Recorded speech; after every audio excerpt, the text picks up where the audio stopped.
In Benghazi, Morgan Jones, who was at his apartment about 15 minutes away, got a frantic call from one of his Libyan guards. I could hear gunshots, and he said, there's men coming into the mission. His voice, he was scared. He could tell he was really scared, and he was running. I could tell he was running. His first thought was for his American friends, the State Department agents who were pinned down inside the compound, and he couldn't believe it when one of them answered his phone. I said, "What's going on?" He said, "Oh, we're getting attacked." And I said, "How many?" And he said, "They're all over the compound." And I was shocked. I didn't know what to say. And I said, "Well, just keep fighting. I'm on my way." Morgan's guards told him the armed Libyan militia that was supposed to defend the compound had fled, just as Morgan had predicted. His guards, unarmed and terrified, sounded the alarm, but they were instantly overwhelmed by the attackers. They said, "We're here to kill Americans, not Libyans," so they give them a good beating. Pistol whipped them, beat them with their rifles, and let them go.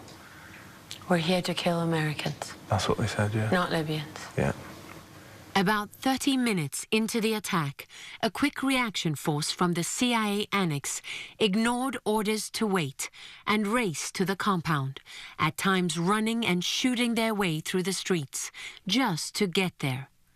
Inside the compound, they repelled a force of as many as 60 armed terrorists and managed to save 5 American lives and recover the body of Foreign Service Officer Sean Smith. They were forced to fight their way out before they could find the ambassador. Not long afterwards, Morgan Jones scaled the 12-foot-high wall of the compound that was still overrun with Al-Qaeda fighters. One guy saw me. He just shouted. I couldn't believe that he'd seen me because it was so dark. He started walking towards me. And as he was coming closer? As I got closer, I just hit him with the butt of the rifle in the face. And? Oh, he went down, yeah. He dropped? Yeah, like a stone. With his face smashed in? Yeah. And no one saw you do it? No.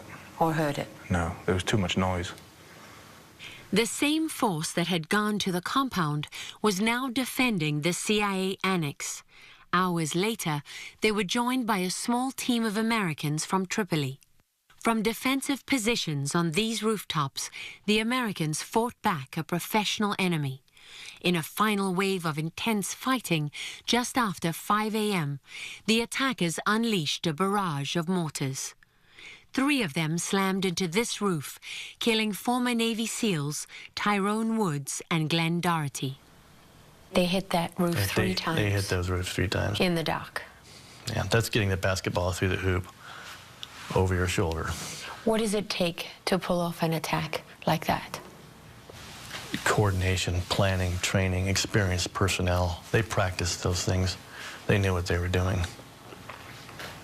That was a well-executed attack. We have learned that there were 2 Delta Force operators who fought at the annex, and they've since been awarded the Distinguished Service Cross and the Navy Cross, 2 of the military's highest honors. The Americans who rushed to help that night went without asking for permission, and the lingering question is why no larger military response ever crossed the border into Libya. Something Greg Hicks realized wasn't going to happen just an hour into the attack. You have this conversation with the defense attaché. You ask him what military assets are on their way, and he says, effectively, they're not. And for a moment, I just felt lost. I just couldn't believe the answer. And then I made the call to the annex chief. I told him, listen, you've got to tell those guys there may not be any help coming. That's a tough thing to understand. Why? It just is. For us, for the people that go out onto the edge to represent our country, we believe that if we get in trouble, they're coming to get us. That our back is covered. To hear that it's not. It's a terrible, terrible experience. The U.S. government today acknowledges the Americans at the U.S. compound in Benghazi were not adequately protected and says those who carried out the attack are still being hunted down. Just a few weeks ago, Abu Anas al-Libi was captured for his role in the Africa bombings, and the U.S. is still investigating what part he may have played in Benghazi. We've learned that this man, Sufyan Ben Kumu, a former Guantanamo Bay detainee and longtime al-Qaeda operative, was one of the lead planners, along with Faraj al-Chalabi, whose ties to Osama bin Laden go back more than 15 years. He's believed to have carried documents from the compound to the head of al-Qaeda in Pakistan.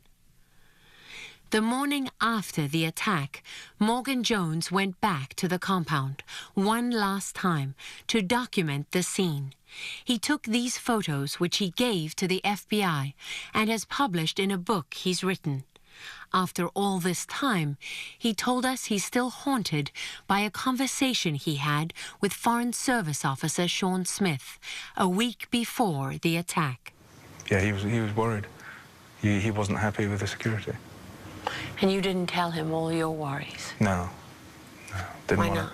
I didn't want to worry him anymore, you know. He's a nice guy. Yeah, I sort of promised him he'd be okay. And You think about that? every day, yeah.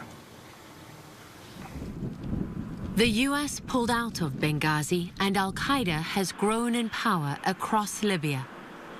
When a member of our team went to the U.S. compound earlier this month, he found remnants of the Americans' final frantic moments still scattered on the ground. Among them, Ambassador Stevens' official schedule for September 12, 2012, a day he didn't live to see.